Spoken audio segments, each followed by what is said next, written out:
Welcome to the another part of a show.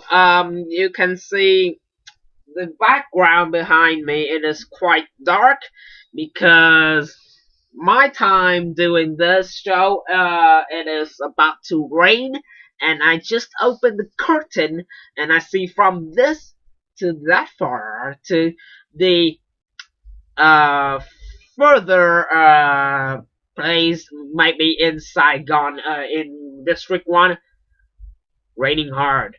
This place is about to rain. And so quick, it is Wednesday already, folks, and happy to be here on another Wednesday episode. Wah! Still me with great scripts. Folks, we have done before a lot of parts. Was the exercise number 1, then the exercise number 3 with the 15 blanks. Now just do the listening part. Do the listening and the exercise number 4 right on the screen. Listen to Gwen Jones talking to Gareth, not Southgate, her grandson, about her life. Choose the correct option. Okay, so we're gonna do the listening, and I'm gonna let you have this time to look at the some of the questions that we're gonna circle. So you may pause at this moment, because if you keep letting me talking, I'm gonna do the exercise. I'm gonna let you listening. Okay, if you want for some read first, you can stop, pause right here, but not go, because we're not finished yet. Then, now, if you keep watching, means you have done reading. Let's do it. I'm gonna read to you.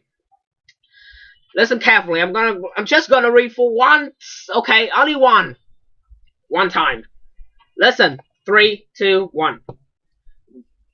This is Gareth talking to Gwen. Okay. Gwen, I realize that I don't know when you were born or where. Well, I was born in Swansea, actually, in 1935, and grew up there. I was the youngest in the family. You remember your great auntie Shine, don't you? She was the next youngest. And then I had 3 brothers who you never met. The 2 eldest died in the war, and Sid immigrated to Australia a long time ago. He lost in touch with us. I remember Auntie Shan, but I never knew who you had brothers. So what were your parents like then?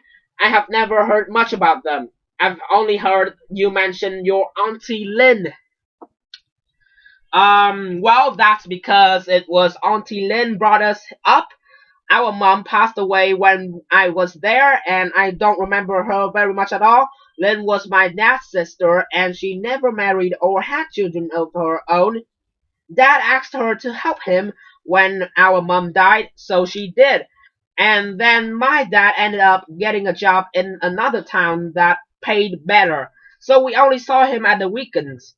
And poor Auntie Lynn had to bring up 5 children on her own.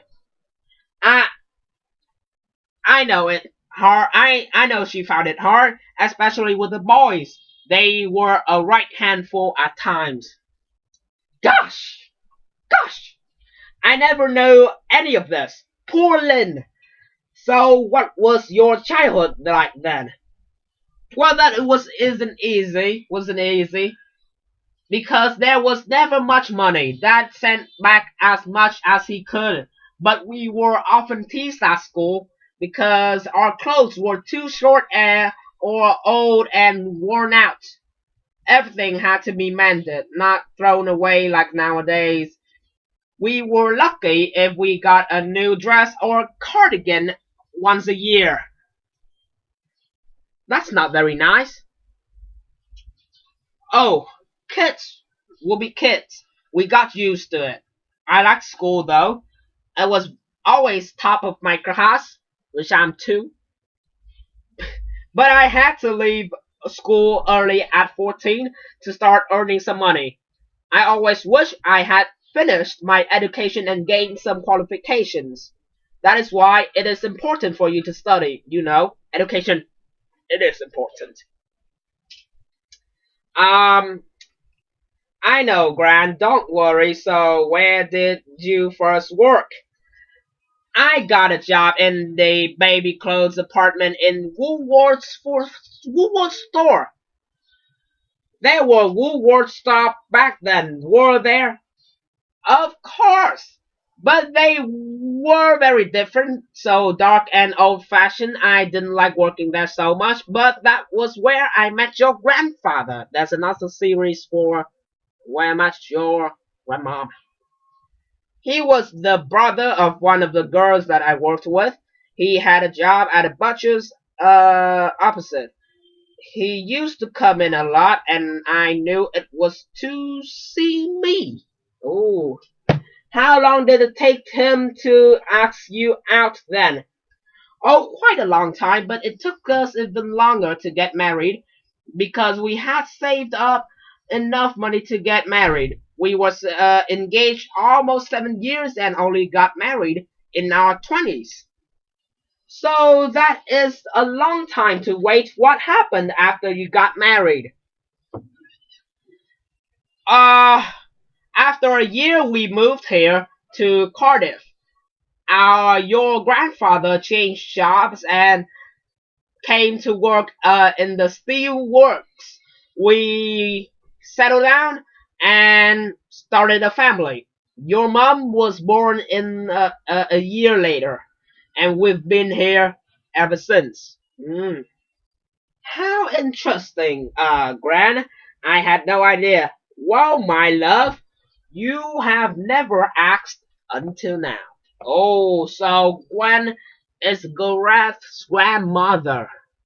I'm playing both characters, so just want to thank both Gwen and Gareth, not Southgate, for still being here and giving about this great story about